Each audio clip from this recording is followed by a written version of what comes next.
नंदुरबार शहरात आदिवासी मोर्चे दरम्यान हिंसक घटना घडली। एक तरुणाच्या मृत्यूने संतप्त झालेल्या आदिवासी संघटनांनी आंदोलन केले। या आंदोलनात आक्रमक झालेल्या आंदोलकांनी जिल्हाधिकारी कार्यालयाजवळील वाहनाची मोठ्या प्रमाणात तोडफोड केली, तर काही वाहने पेटून देण्यात आली।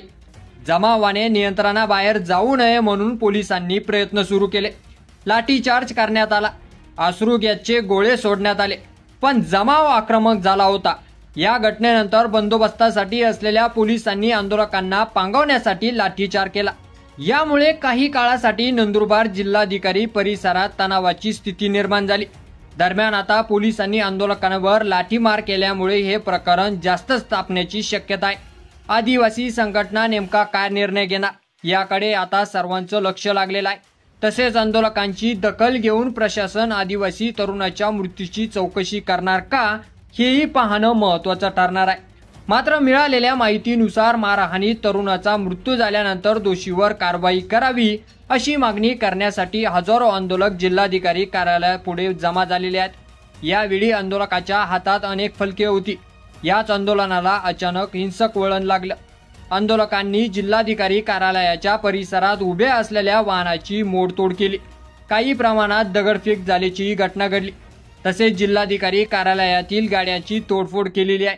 सोबतच आंदोलनाला हिंसक वळण लागल्यामुळे काही पोलीस कर्मचारी जखमी झालेले आहेत। आंदोलकांना पांगवण्यासाठी पोलीस दलाकडून अश्रुधाराच्या नळकांड्या फोडण्यात आल्या। या आंदोलनात 20 ते 22 हजार आंदोलक सामील झाले होते।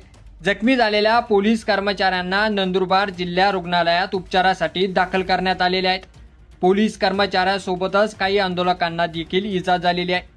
मात्र नंदुरबारमध्ये पेटलेलं हे आंदोलन फक्त एक घटनेचा परिणाम आहे का, की हा आदिवासी समाजातील असलेल्या असंतोषाचा उद्रेक आहे?